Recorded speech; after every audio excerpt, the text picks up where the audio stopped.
Aujourd'hui, on va chercher une nouvelle voiture, vidéo qui débute dans le RER. Je vais pas parler trop fort pour pas déranger les gens autour de moi. Je vais prendre livraison d'une sportive collector. Je vous en dis pas plus, vous allez découvrir un peu plus tard dans la vidéo.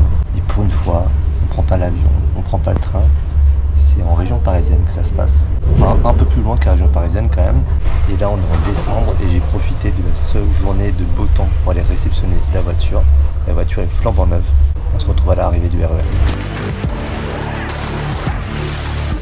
Est-ce que comme moi, tu es propriétaire d'une ou plusieurs voitures d'occasion? Si oui, toi et moi, on partage le même problème, c'est que souvent, on recherche des pièces détachées pour notre voiture. Et c'est là qu'Ovoco, le partenaire de cette vidéo, entre en jeu. Parce que sur le site d'Ovoco, tu as accès à plus de 5000 vendeurs et à plusieurs millions de pièces détachées en stock. De quoi nous simplifier la vie. C'est utile pour remplacer certaines pièces qui sont tombées en panne, qui ont pu être abîmées par le temps, ou bien tout simplement pour remettre ta voiture d'origine. Par exemple, moi, j'ai récemment acheté un Boxster dont je vais bientôt vous parler, et il y a eu quelques modifications qui ont été faites. Je me suis donc rendu sur Ovoco, et là, j'ai pu choisir les pièces qu'il me fallait pour remettre ma voiture comme elle était à sa sortie d'usine. J'y ai trouvé les centres de roue dont j'avais besoin, tout neuf, ainsi que le badge Boxster de la malle arrière d'origine. Alors autant moi c'est des détails esthétiques, mais tu peux trouver tout type de pièces, aussi bien pour la carrosserie, la mécanique, et l'habitacle, etc., etc. Si j'avais eu besoin, j'aurais pu aussi prendre un rétroviseur ou un démarreur par exemple. De quoi vraiment trouver les pièces dont tu as besoin pour rénover ta voiture. Les pièces sont sélectionnées sur des voitures qui étaient destinées à la casse, ce qui permet de leur donner une seconde vie. Tu fais donc des économies tout en ayant une démarche écologique. Alors on est nombreux à avoir déjà cherché une pièce sur internet sans trouver ou sans savoir si on peut avoir confiance dans le vendeur. Ovoco te permet donc de trouver la pièce qu'il te faut, à bon prix et en étant serein au moment d'achat. Et pour encore te simplifier la phase d'achat, tu as un service client multilingue disponible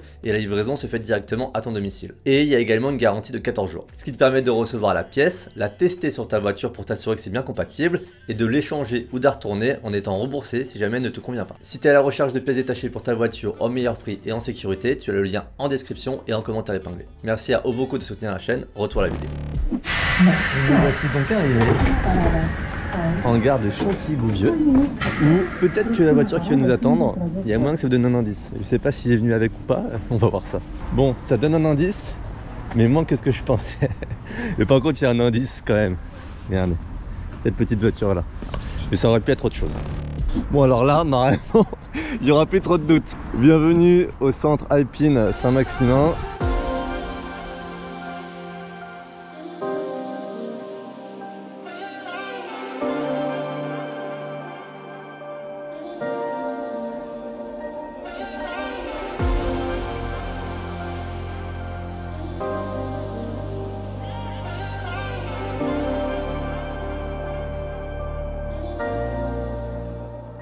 Regardez ce qui nous attend.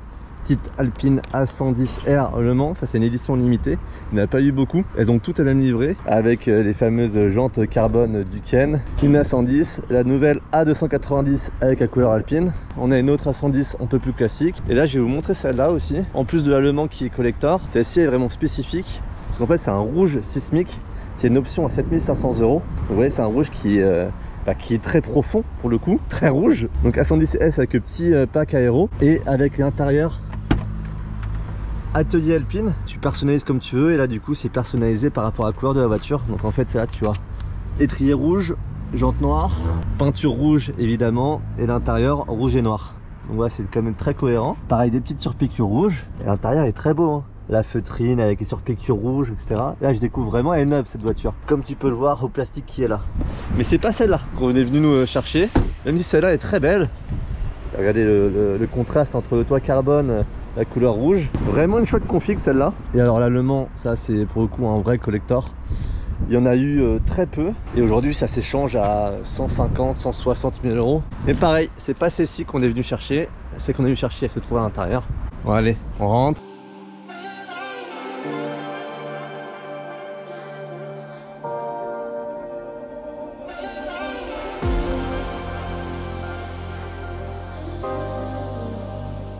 Une A290 noire. Cette couleur là les gars c'est une couleur particulière, vert cendre. 110 exemplaires c'est ça? C'est ça, 110 exemplaires. Tristan les amis, le directeur de la concession Saint-Maximin. Et nous ce qui nous attend c'est ici. Et là normalement... Faut deviner. Non mais normalement s'ils sont bons ils arrivent à deviner là. Avec notamment le petit aileron derrière. Qu'est-ce qu'on peut faire deviner d'autre en forme sur la voiture? En vrai c'est si compliqué. Je fais ça, regarde, si je fais ça Romain, regarde. Bêtement. Là. bizarre là, il y a. Ouais, il y a un truc là qui dépasse. Ouais. Mais là, c'est pareil à l'avant. Regarde, si tu fais là, tu vois, il y a des trous dans le capot. Ah, c'est bizarre, ouais. Tu vois, c'est quand même étrange. Il y a un problème de fabrication. Il y a un problème. Je sais pas, c'est bizarre. Bon, les gars, on fait pas plus attendre, on dévoile. Vous êtes prêts? Allez, regarde, c'est parti. Allez. Incroyable.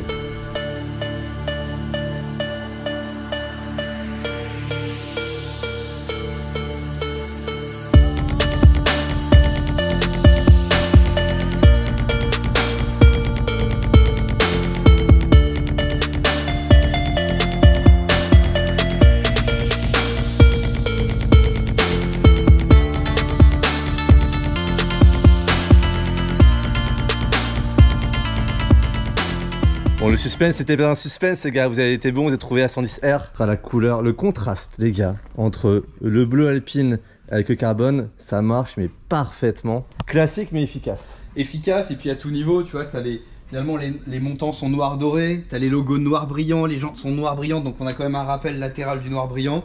Et puis bah, les étriers rouges, forcément, qui vont avoir des rappels aussi à l'intérieur. La configuration traditionnelle, sportive, mais c'est vrai que quand j'avais vu ici même dans la concession, quand j'étais venu la dernière fois, bah en fait le contraste entre le carbone, le bleu, effectivement les éléments un petit peu contrastants comme tu dis, bah ça fonctionne super bien quoi. Je sais pas ce que vous en pensez, moi j'adore cette voiture. Et on va passer à l'intérieur, merci monsieur. Tiens regarde, voilà. Là, le traitement sportif, tu le comprends. L'univers sportif, il est clairement là. Exactement. Regardez des gros sangles dans les portes. Je vais vous faire un tour complet tout à l'heure en détail. Ah, ça sent neuf. Hein, elle est neuve en même temps, forcément. Forcément, ça sent neuf. Et les petits harnais, parce qu'effectivement, la voiture n'a pas de ceinture. C'est que des harnais. Harnais homologués. Je m'assois dedans.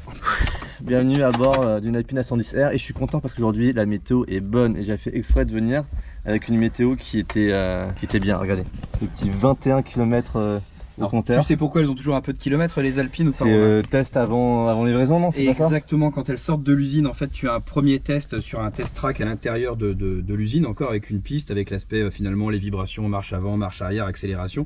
Et après en fait finalement il y a un testeur, un coteur qualité qui part dans le pays diepois faire un test quand même de la voiture avant de revenir la nettoyer là où c'est, puis pour le transport. Mais voilà, en tout cas la voiture elle est quand même un petit peu éprouvée, testée par un qualiticien avant d'être livrée. Mais tu sais que je me suis toujours dit, parce que c'est le process habituel chez les constructeurs, le mec qui plante la voiture à ce moment-là.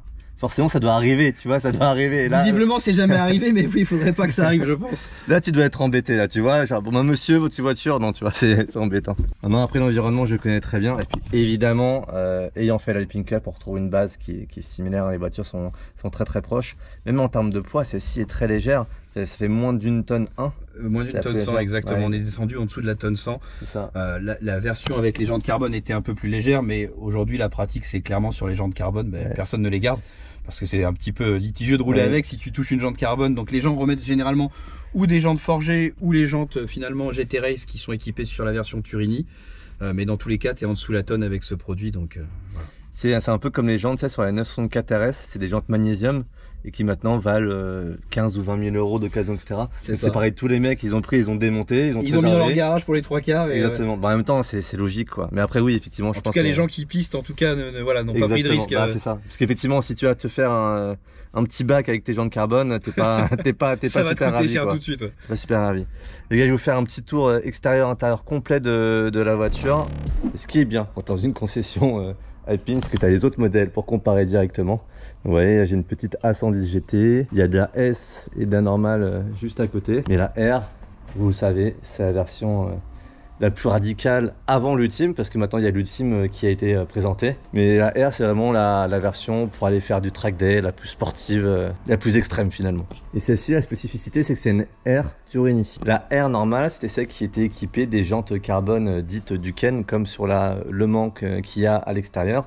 C'est Duquesne qui fabrique les roues, qui est spécialiste du composite et du carbone, et qui notamment roulait beaucoup en compétition automobile. J. Duquesne, qu'on a beaucoup croisé sur les circuits. Donc celle-ci n'a pas les jantes en carbone, ce qui pour moi est un avantage, parce qu'effectivement les jantes carbone, eh ben, c'est fragile. Donc pour aller réparer du carbone, si t'arrive quoi que ce soit, si tu fais un trottoir, si tu fais un bac à gravier ou quoi, bah c'est compliqué, ça coûte cher, donc ça coûte cher, ça coûte cher à faire réparer, c'est pas forcément évident. On dit qu'avec ces jantes-là, au moins tu as moins de soucis, tu as moins de stress. Forcément, les jantes carbone sont un peu moins lourdes, mais sont plus fragiles. Donc celle-ci, elle est jante peinte en noir, ça c'est une option. Le bleu Alpine aussi est une option. Si on compare par exemple à la GT, les grosses différences, ça va être le capot carbone.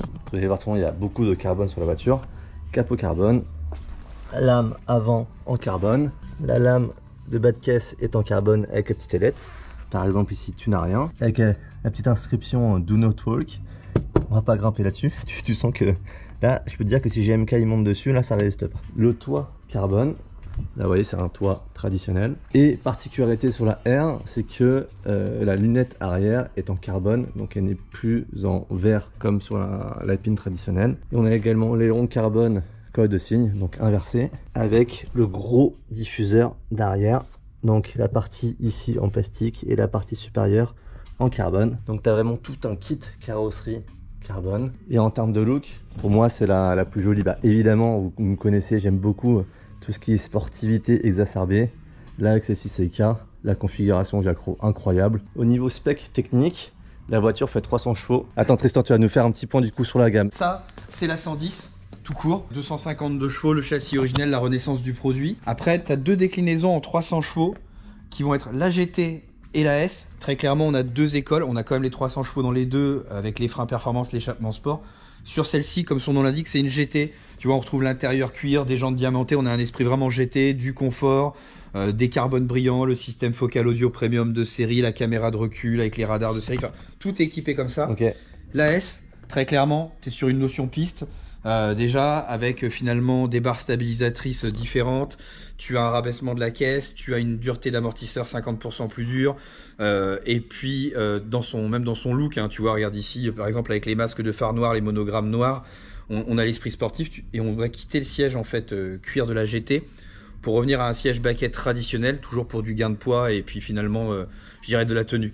Donc là, tu as vraiment les deux cousines de la gamme qui ont été sorties finalement après l'original 252 chevaux. Et puis après, forcément, on monte sur R. Voilà. Alors si, on a quand même une petite chose un peu différente. La S, elle a une déclinaison. Tiens, je sais pas si tu peux me suivre dehors. Avec le pack aéro, c'est ça? Exactement, ouais. Avec le kit aéro. Et puis en plus, là, on a une nouvelle couleur qui est une couleur atelier alpine. Ouais, j'aurais montré tout à l'heure voilà. le rouge. Exactement. Qui est une nouvelle teinte. Et là, la différence, c'est que tu restes toujours sur une S. Tu vois, tu as tes monogrammes noirs. Tu vas retrouver tes masques de phare noir, mais on a les appendices qui vont apporter finalement de l'appui aérodynamique, hein, donc la lame avant et puis le béquet à l'arrière. Celle-ci en plus a une dotation avec un toit carbone. Ça, tu vas être en intermédiaire entre finalement ta S et puis ta R. Ok. Donc ça c'est le pack aéro, il comprend quoi? Il comprend l'aileron arrière, la lame et le toit carbone? Non, le toit carbone c'est une option séparée, c'est-à-dire qu'en fait le toit carbone ne t'apporte pas d'appui aérodynamique. Et quand tu as pris, parce que les A110 sont ridés 250 km/h, on passe avec un débridage 275 avec le kit aéro, puisqu'on va tolérer plus de vitesse, plus d'appui. Et puis la R 285, puisqu'on a les appendices aussi latéraux et un béquet qui va apporter plus d'appui à l'arrière. Et quand tu mets 275, du coup tu es bridé à 275? C'est une bride 275, c'est une bride. C'est toujours pour un côté sécuritaire, hein. Enfin voilà, c'est par rapport à la charge qu'il y a d'aéro sur la voiture. Là tu ramènes de la charge aérodynamique sur un produit qui est quand même très léger, donc voilà. Mais c'est intéressant parce que effectivement quand j'ai regardé un petit peu les specs, je me posais la question pourquoi celle-ci est donnée pour 2,84 je crois en Turini. C'est ça. En fait je m'étais posé la question pourquoi, mais c'est ok, c'est parce qu'on rajoute de la charge aéro. Merci l'expert. Ah, le petit logo bleu, blanc, rouge. Donc ça il est traditionnel sur toutes les versions. Et si on passe à l'intérieur, c'est bien pareil, on va pouvoir comparer. Je me permets d'ouvrir pour comparer. Parfait. Donc là, la GT. Là, je peux vous dire effectivement, ça sent fort le cuir. Les petits sièges chauffants, confort. Et puis elle est bien finie celle-là, avec le petit carbone sur la casquette, etc. Donc voilà, l'intérieur d'une GT. Vous voyez, contre-porte traditionnelle.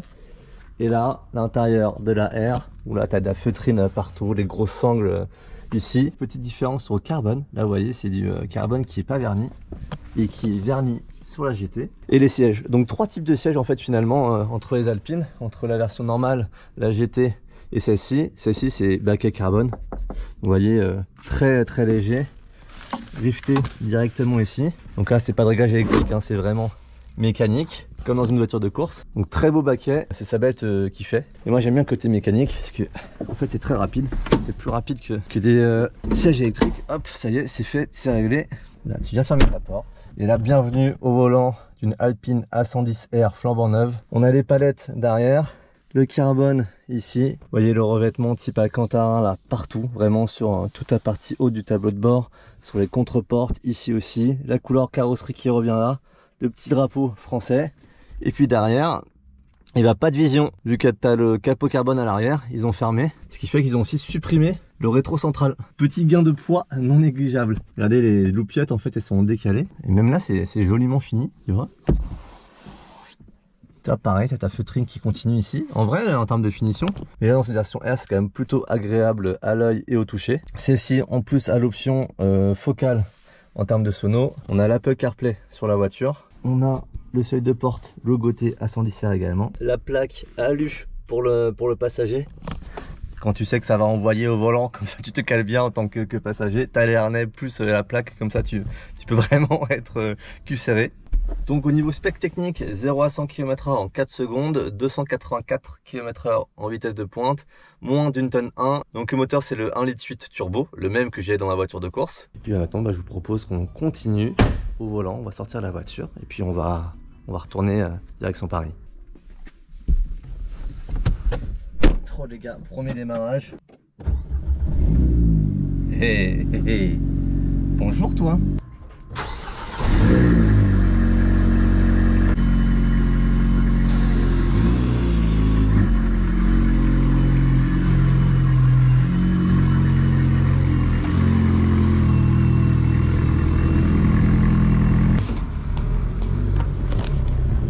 Une de partie tout de suite, c'est la 110S avec cette magnifique livrée qui vient prendre la place. Bon retour. Merci beaucoup Tristan, merci pour tout. Salut à toi. Ciao. Bonne journée. Ciao. On la cassait pas. Hein. On va pas la casser. Quoique. Pourquoi il me porte l'œil comme ça avant de avant de partir? Il faut trouver sa position de conduite avant de bien serrer les harnais. Hop, on start et on est parti. J'ai eu le réflexe de regarder, petit coup d'œil sur rétro, il n'y en a pas. Ce que j'apprécie les gars, c'est que là on a le plein d'essence. Et c'est très rare quand tu vas chercher une voiture neuve qu'on te fasse le plein d'essence. Et je trouve que c'est vraiment très appréciable. Parce que quand tu dépenses ce montant dans une voiture, mais même pas forcément autant d'argent, mais ne serait-ce que tu vas chercher une voiture neuve, bah je trouve ça normal en fait qu'il y ait le plein d'essence, mais c'est pas le cas pour tout le monde. Et là ça fait très plaisir parce que le service a été excellent. De A à Z, je ne peux que vous recommander d'aller au Centre Alpine Saint-Maximin. Toute la gestion commerciale, Tristan, il est vraiment hyper prévenant. Donc n'hésitez pas à le contacter de ma part, vraiment. Là, de toute façon, on va se mettre en mode rodage, parce qu'il y a un rodage à faire sur la voiture. Ça fait très bizarre hein, d'avoir une voiture avec 21 km au compteur. Donc on va pas tirer dedans aujourd'hui. On va vraiment bien respecter le rodage sur les premiers milliers de kilomètres. En tout cas, c'est pas aujourd'hui qu'on va aller la mettre sur le circuit. J'adore ces voitures. Et pour moi, les Alpines, en fait, il y a deux manières de voir le produit Alpine. Soit tu pars sur une A110, la version de base entrée de gamme qui justifie son tarif qui doit être aux alentours de 60 000 €. Soit tu vises un peu plus exclusif avec la 110R. Pour moi, c'est un peu les deux produits vraiment hyper pertinents dans la gamme. Mais juste à refaire honnête à berlinette Alpine et qu'elle soit aussi réussie, que ce soit en look, en châssis, je vous dis, cette voiture, je la connais bien. J'ai essayé en A110 pur, j'ai essayé en S, j'ai essayé en R, j'ai essayé en GT4, j'ai essayé en Cup. Bon, après, j'ai pas essayé à Pikes Peak et j'ai pas essayé l'ultime qui n'est pas encore commercialisé. Mais sinon, vraiment, les voitures, je les connais vraiment très très bien. Et c'est sûr qu'ils ont vraiment réussi cette voiture. Et je sais qu'il y a beaucoup de passionnés qui en mettent une dans le garage. Bah déjà parce qu'évidemment on est en France et que l'Alpine rappelle énormément de souvenirs pour beaucoup de passionnés qui peuvent se permettre d'acheter une voiture comme ça. Et puis surtout que le produit est vraiment très très réussi. Avoir une voiture d'un peu plus d'une tonne en 2024 avec ce genre de sensations.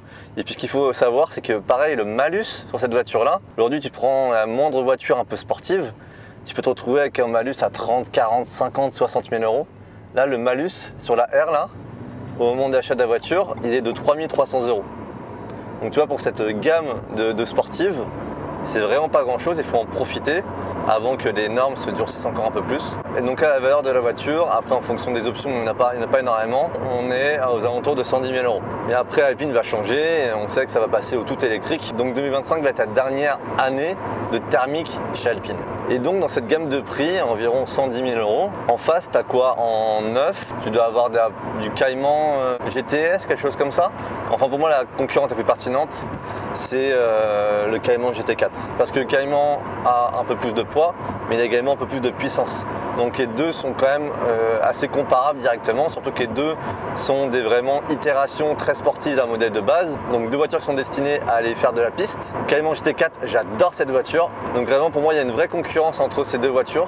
N'hésitez pas à me dire, vous, en commentaire, avec quoi vous repartiriez. Ce qui peut jouer en la faveur de la Porsche, c'est évidemment le blason Porsche, même si le blason Alpine est quand même prestigieux. Le blason Porsche en impose pas mal, et surtout la mécanique qui est plus noble, parce que là, vous savez, 4 cylindres, un 1.8 turbo, tandis que chez Porsche, on a toujours le flat 6 atmosphérique. Donc ça, évidemment, ça joue en la faveur de Porsche. Par contre, le gros point fort de l'Alpine, pour quelqu'un qui va vraiment faire du track day avec, c'est que la voiture est très légère, donc avec des consommables qui souffrent moins, donc les pneus, les disques, les plaquettes, etc., etc.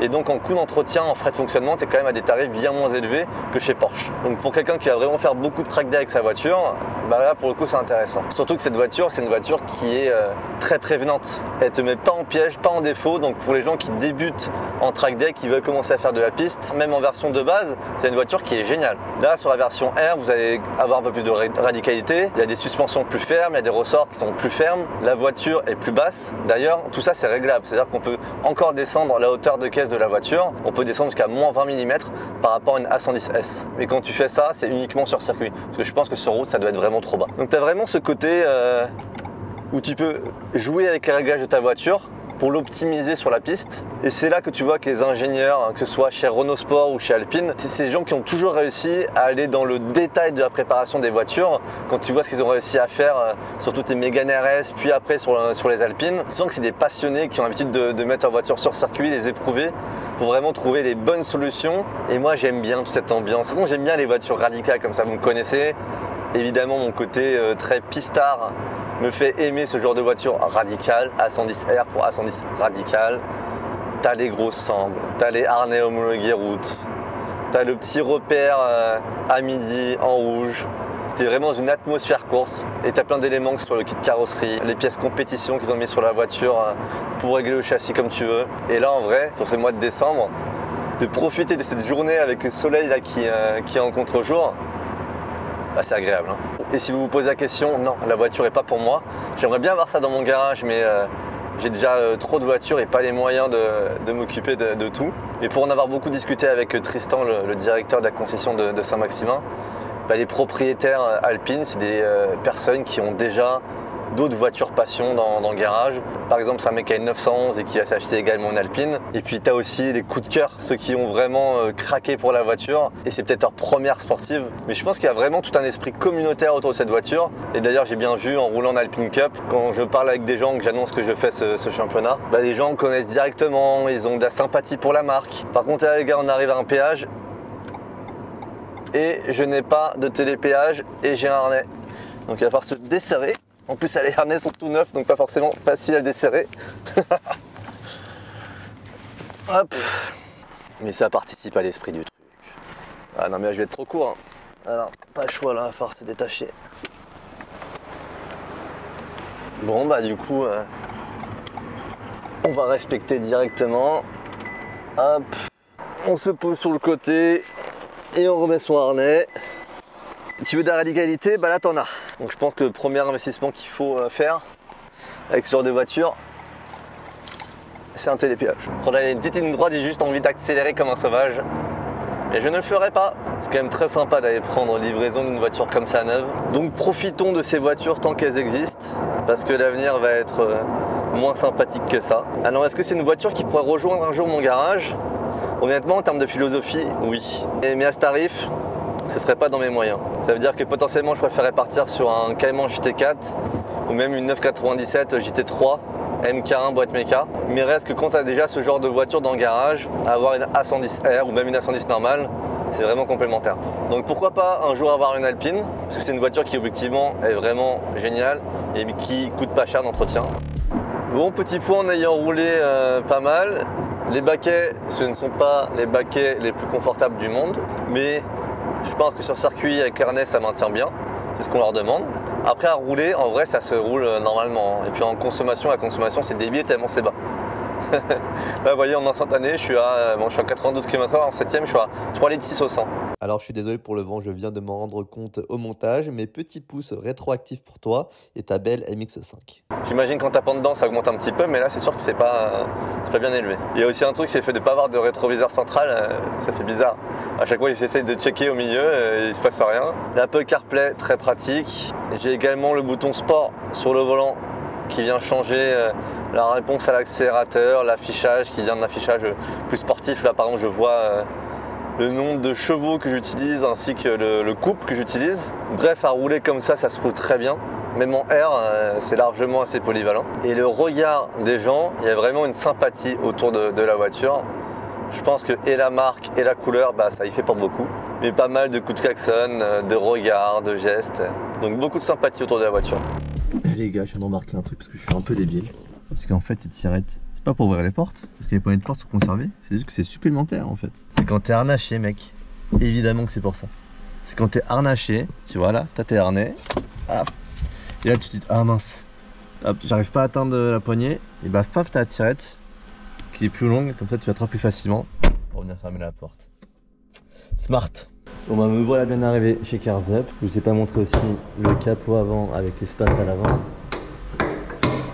Donc capot carbone avec le petit logo Alpine. Vous allez pas bien voir là vu qu'il fait quand même pas mal sombre. Avec une plaque pour le capot carbone. Là la voiture refroidie. J'ai même pas tiré dedans hein, mais ça ventile pas mal.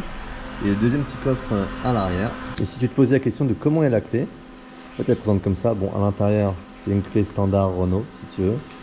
Mais ils ont fait une jolie pochette en cuir qui est vraiment plutôt qualitative pour le coup, qui est agréable au toucher. Merci à nouveau à Ovoco d'avoir sponsorisé cette vidéo. Obtenez vos pièces détachées chez Ovoco, vous avez le lien en description. J'espère que ça vous a fait plaisir de partager ce moment-là avec moi. C'est pas tous les jours qu'on prend des livraisons de voitures toutes neuves, surtout une voiture comme celle-ci. Je t'invite à t'abonner si c'est pas encore fait, à mettre ton plus beau pouce bleu sur cette vidéo.